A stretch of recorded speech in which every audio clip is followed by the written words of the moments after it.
And if you go through that 3-step questioning process, you'll get to the truth of what you truly want to pursue and stop yourselves from building a sandcastle which the waves of time will eventually wash away.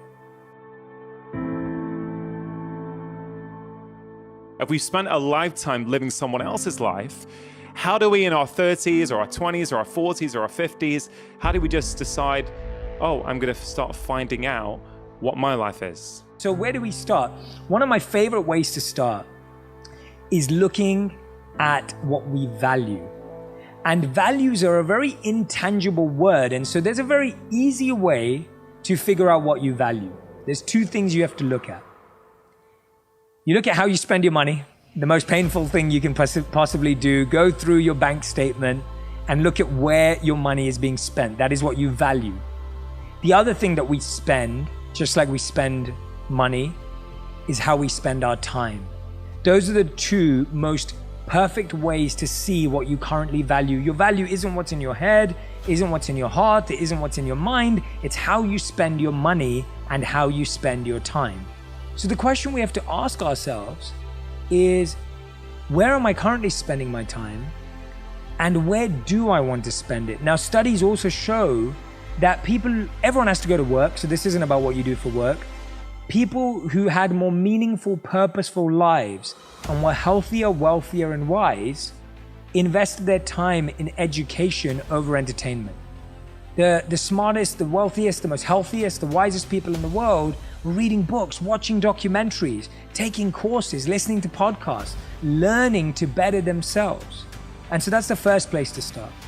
The second place, when we look at that value audit, is I want you to write down 3 things that you're currently pursuing in life. It might be a promotion, it might be a new home, whatever it is that you are currently pursuing. And then I want you to ask this question. Is that your desire and your dream? Or is it coming from something outside of you? Is it coming from a pressure of a family member? Is it coming from an expectation because your friend just bought something? Where is that desire truly coming from? And the third and final question you want to ask yourself is, do I still want to pursue that? Or do I want to change how I pursue it? Or do I not want to pursue it at all? And if you go through that 3-step questioning process, you'll get to the truth of what you truly want to pursue and stop yourselves from building a sandcastle which the waves of time will eventually wash away.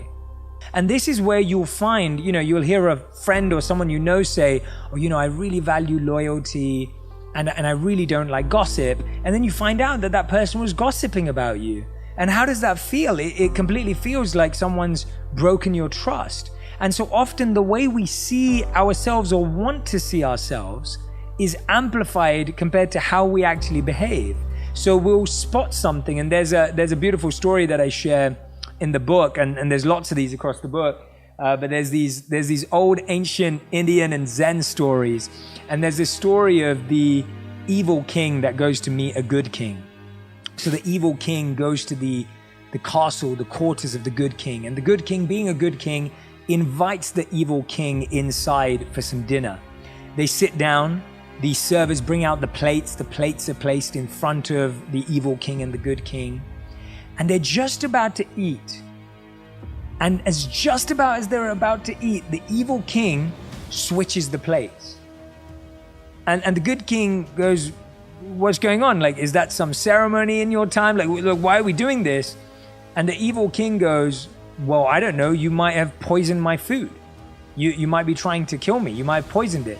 And the good king just bursts out laughing. He's just like, really? Like, come on. I've invited you over for dinner. Like, this is my team. Like, whatever it is. Like, let's start eating right now. And just about as he's about to eat, the evil king swaps it back again. And the good king goes, well, now what then? And he goes, well, I don't know. You might be double bluffing me. And that night, the evil king doesn't eat. The good king happily eats his plate. The point is that so often we think we don't have some of the mistakes that we make, but we see them in everyone else. We see those mistakes in other people. So we'll say, oh, this person's not doing this right, or I don't like the way he or she talked to that person. But if we really do an audit in ourselves, we'll realize that we have a lot of those same challenges and feelings that we may think others have. And so for me, it's sometimes a really scary and daunting task to do that values audit, but it truly, truly is a beautiful process that we all need to go through to really realign our map and get our compass right and start moving in the right direction. Kami mohon bantuan teman-teman untuk subscribe dan like video ini agar bisa menjangkau lebih banyak orang lagi. Setiap dukungan dari teman-teman sekalian akan sangat berarti buat kami. Selamat menikmati konten dari kami. Semoga bermanfaat.